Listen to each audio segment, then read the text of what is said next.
आइए आज के इस वीडियो में हम लोग टू बी से हमारा तात्पर्य है is are am was were, इसके बाद एक प्रेपोजिशन लगाएंगे इन, और इनके बाद में जो भी नाउन आएगा, वैसे भी एडजेक्टिव्स नाउन के पहले आते हैं, तो to be in something somebody, जो भी नाउन आएगा उस नाउन का यूज करेंगे।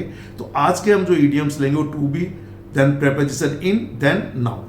तो आइए आपके सामने ये है to be plus in plus noun, और बहुत अच्छे इडियम्स है।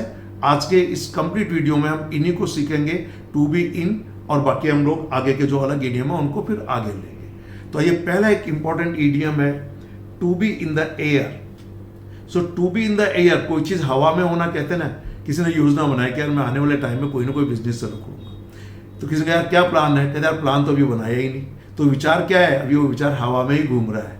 ठीक है, सो अनिश्चय की स्थिति में होना।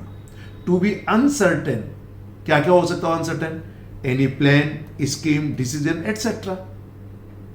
सो कोई भी योजना, कोई विचार तो आ गया, पर एक प्रॉपर प्लानिंग नहीं है, उसको इंप्लीमेंट करने के लिए कोई आपके पास रोड मैप नहीं है, वो हवा में है अभी तक। तो to be uncertain, to be uncertain. Sentence देखिए, his plan to build the house is still in the air, उसका मकान बनाने का जो योजना, जो प्लान है, वो अभी भी हवा में ही है।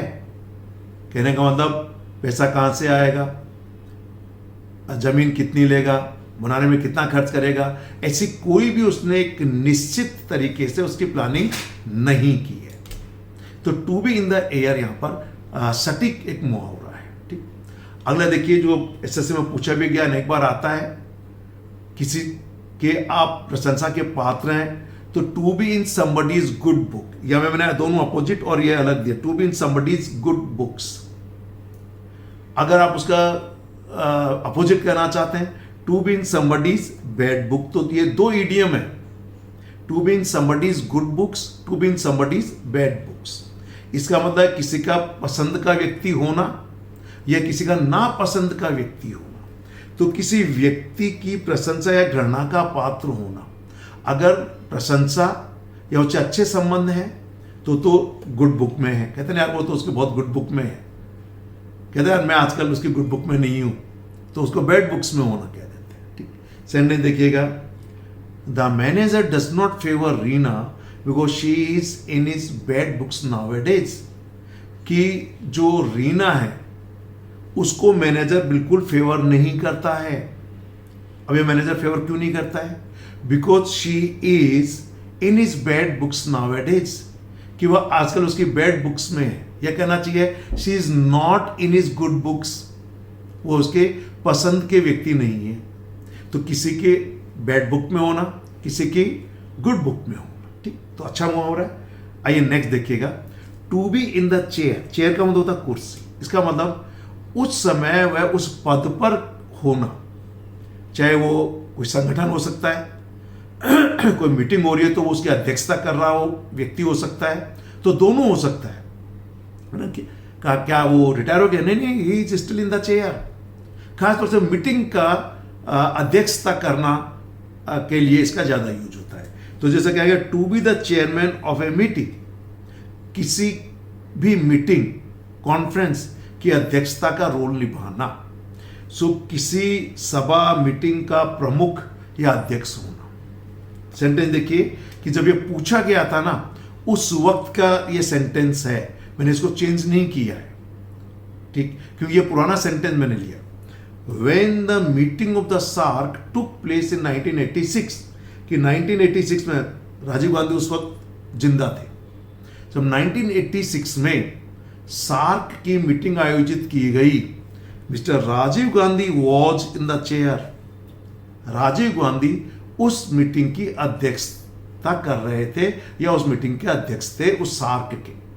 तो ये जो जिस एग्जाम में पूछा गया है, मैंने उसी एग्जाम से वो सेंटेंस एज यूजुअल लेके आपको दिया है। अगला आ जाइए, to be in the clouds. Clouds का मतलब क्या होता है, बादल। इसका मतलब ना कि बादलों में खोए रहना, तो कल्पनाएं करते रहना, धरातल पर कोई काम नहीं करना, तो काल्पनिक ख्यालों में, means to have day dreaming. कहता है ना कि उसके जो हसीन सपने जिसे कहना चाहिए, मुंगेरी लाल के हसीन सपने। तो टू बी डे ड्रीम, दिन में सपन देना, दिवा स्वप्न जिसे कहते हैं। टू थिंक अनरियलिस्टिकली, यहां पर इसका मतलब है कि ऐसे विचार लाना जिन्हें रियलिटी में कन्वर्ट करना बहुत मुश्किल होता है। क्लियर है? अब कोई कहे 30 साल की उम्र हो गई, एग्जाम देने के अब उसका पास कोई चांस बचा नहीं है, फिर क्या यार मैं तो आईएएस बन जाऊंगा, खोया रहे। तो वो इस तरीके के विचार ले रहा है जिसे रियलिटी में उतार पाना संभव नहीं है, तो वो काल्पनिक ख्यालों में खोया रहता, दिवा स्वप्न जिसे कहना चाहिए। हिंदी में इसको क्या बोलेंगे हम लोग? मुंगेरी लाल के हसीन सपने देखना, बस ख्यालों में खोए रहना। सेंटेंस देखिएगा, if you think that you can become an IAS officer without hard work then you are in the clouds. कि अगर आप ये सोचें कि बिना कड़ी मेहनत के आप आईएएस अधिकारी बन जाएं, तो ध्यान रखना, you are in the clouds. आप केवल ख्यालों की दुनिया में हैं, केवल काल्पनिक दुनिया में हैं, हकीकत में नहीं है। वो रियलिटी में चेंज करना असंभव है बिना परिश्रम के या कड़ी मेहनत के। बहुत अच्छे वीडियोज हैं और ये आपके डे टू डे लाइफ के लिए भी आप इनका इस्तेमाल कर सकते हैं। ठीक, आइए अगला आपका जो है to be in clover. To be in clover, आरामदेह जीवन यापन करना, बहुत कंफर्टेबल, सारी चीजें आपके पास हैं, सारी सुविधाएं हैं, कोई मेंटल टेंशन नहीं है। It means to live in comfortable, pleasant and easy circumstances. आरामदायक स्थितियों में, खुशनुमा और सुविधाजनक स्थितियों में अपना जीवन यापन करना, यानी उसको कोई दुख तकलीफ नहीं है। सो टू बी इन क्लोवर। अब शब्दों के शाब्दिक अर्थ में मत जाइए, आपको उस मुहावरे को मुहावरे के दृष्टिकोण से जो मीनिंग यहां पे उस पर चाहिए। सेंटेंस देखिएगा, after his selection in banking services he is in clover. Banking सेवाओं में चयन के बाद यानी उसको अच्छा रोजगार मिल गया, तो अब क्या है, वो बहुत ही कंफर्टेबल, प्लेजेंट और इजी परिस्थितियों में जीवन यापन कर रहा है। ठीक, नेक्स्ट आइए, to be in somebody's clutches. इसका मतलब है किसी के अधीन होना, किसी की मुट्ठी में होना। ठीक, सो किसी के प्रभाव में या पराधीन होना। कई बार कहते हैं ना, यार वो तो उसके सिकंजे में फंस गया है। इसका मतलब ये भी कह सकते हैं किसी के सिकंजे में फंसे हुए होना, सिकंजा कह सकते हैं इसको। सो मीनिंग है to be under someone's influence और पावर, कि किसी के प्रभाव में होना, इन्फ्लुएंस के अंदर आ जाना या उसके पावर के अधीन आ जाना। और वर्तमान समय में तो यही है, अगर कोई बड़ा अधिकारी हो गया, कोई बड़ा पॉलिटिशियन हो गया, कोई मिनिस्टर बन गया, तो अधिकांश लोग उसके शिकंजे में आ जाते हैं। इवन गुंडे बदमाश लोगों के शिकंजे में भी शरीफ आदमी आ जाते हैं। सो किसी के शिकंजे में आ जाना, किसी के पराधीन हो जाना, किसी के प्रभाव में आ जाना। सेंटेंस देखिएगा, most of the state leaders are in the clutches of the president of the party. कि अधिकांश जो राज्य के नेता हैं, कोई भी पॉलिटिकल पार्टी हो सकती है, वो अधिकांश उस स्टेट के लीडर्स जो है ना, वो पार्टी का जो अध्यक्ष होता है उसके प्रभाव में रहते हैं, उसके अधीन रहते हैं। वो जैसा कहते हैं, समझते हैं, वैसा ही वो करते हैं। क्लियर है? इवन देखिए कोई चीफ मिनिस्टर है, तो जो भी मिनिस्टर्स होते हैं उसके अंडर में, वो उसके प्रभाव में होते हैं, उसके पावर के तहत आते हैं वो सब। ठीक, सो टू बी इन समथिंग। ठीक, आइए अगला देखिए आपके सामने जो बहुत अच्छा जो है, ये to be in the dark. Dark का मतलब होता है अंधेरा। तो अंधेरे में रहना, इसका मतलब किसी चीज की जानकारी न होना, उसकी सूचना न मिलना।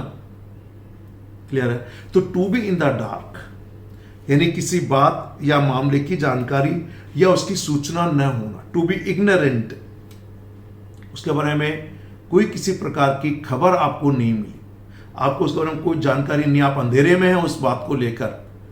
नॉट टू बी इन्फॉर्म्ड, ये एसएससी में पूछा हुआ है, इसलिए दो मीनिंग मैंने आपको दिए हो गया। ठीक, सेंटेंस देखिएगा, he was completely in the dark about the disease of his father.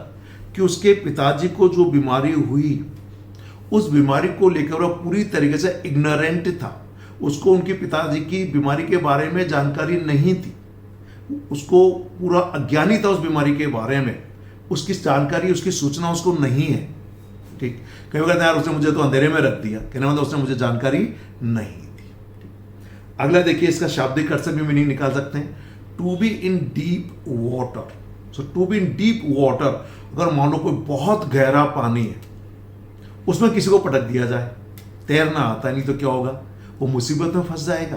अगर पानी मान लो घुटने तक है, कमर तक है, इवन गर्दन तक है, तो भी वो एक बार के लिए कंफर्टेबल यानी ज़्यादा परेशानी में नहीं आएगा, मुसीबत में नहीं होगा, बच जाएगा। पर मान लो पानी, आदमी की हाइट 6 फीट है, पानी 10 फीट है, तैरना आता नहीं है, तो क्या हो जाएगा, मुसीबत में या कठिनाई में होना। सो टू बी इन डिफिकल्टीज, आप भी डे टू डे लाइफ में इसका यूज कर सकते हैं, क्योंकि ये तो कहते हैं यार आजकल मैं बहुत परेशानी में हूँ, बहुत मुसीबत में हूँ, बड़ी समस्या में हूँ।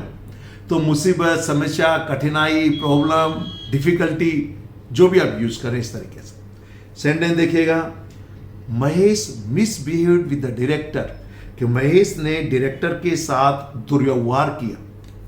सो he was terminated from the job, इसलिए उसको अब उसकी नौकरी से बर्खास्त कर दिया गया, टर्मिनेट कर दिया गया। Now he is in deep water, so he is in deep water now, और अब क्या, वो नौकरी से निकाल दिया गया, मुसीबत में हो गया, समस्या में आ गया, कठिनाई में आ गया, डिफिकल्टी में पड़ गया।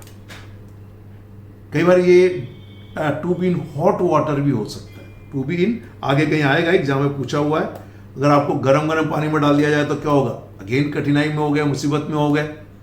तो दोनों का मीनिंग एक ही है, मान लीजिए आप। ठीक, आइए अगला, टू बी इन द डोल्ड्रम्स, बहुत अच्छा मुहावरा, डे टू डे लाइफ में काफ़ी यूज होता है। इसका मतलब होता है जब आदमी के अंदर अपने आप को एनर्जेटिक महसूस नहीं करता और बड़ा उदास, हताश, निराश महसूस करता है।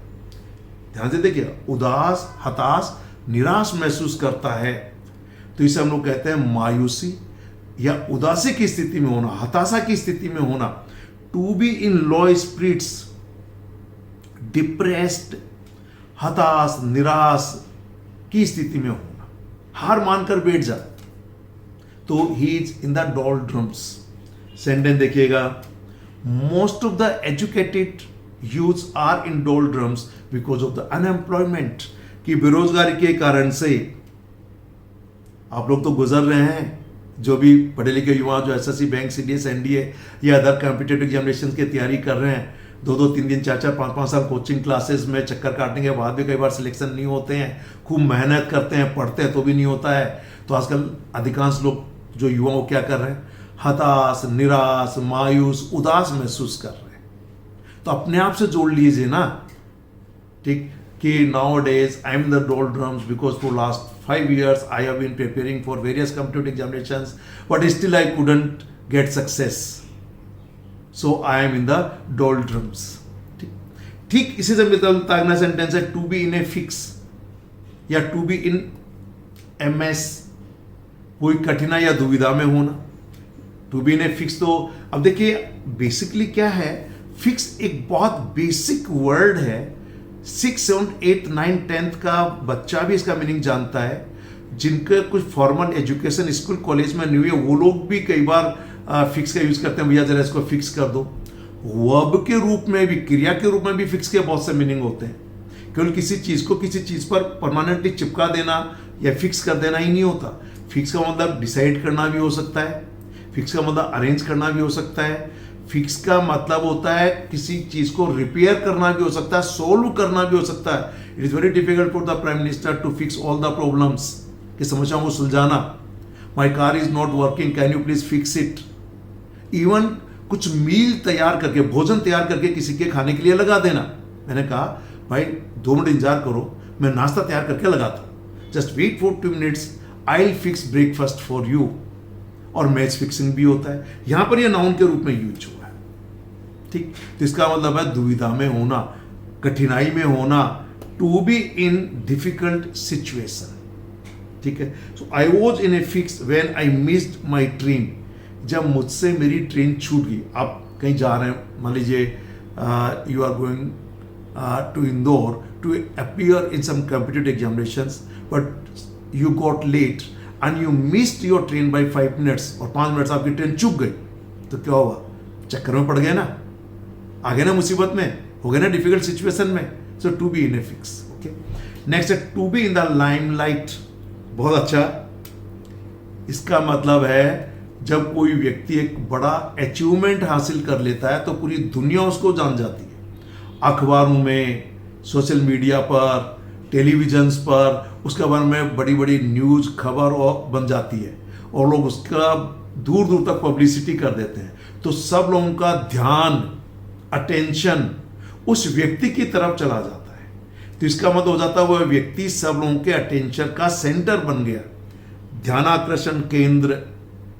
To get much publicity and attention, newspaper, social media, electronic media, television वगैरह पे, सोशल मीडिया में चाहे वो आपका फेसबुक हो सकता है, इवन आपका जो भी जैसे ट्विटर वगैरह हो सकते हैं, उस पर आपकी काफ़ी चर्चा होती है. हर कोई व्यक्ति उस पर आपको लाइक कर रहा है, शेयर कर रहा है. आजकल तो रातों रात लोग जो है लाइमलाइट में आ जाते हैं, कहते हैं ना लाइमलाइट में आ जाना. तो to get much publicity and attention. Sentence देखिए, ये सेंटेंस तब का है जब महेंद्र सिंह धोनी क्रिकेट टीम में क्रिकेट खेला करते थे. अब तो उन्होंने संन्यास ले लिया क्रिकेट से.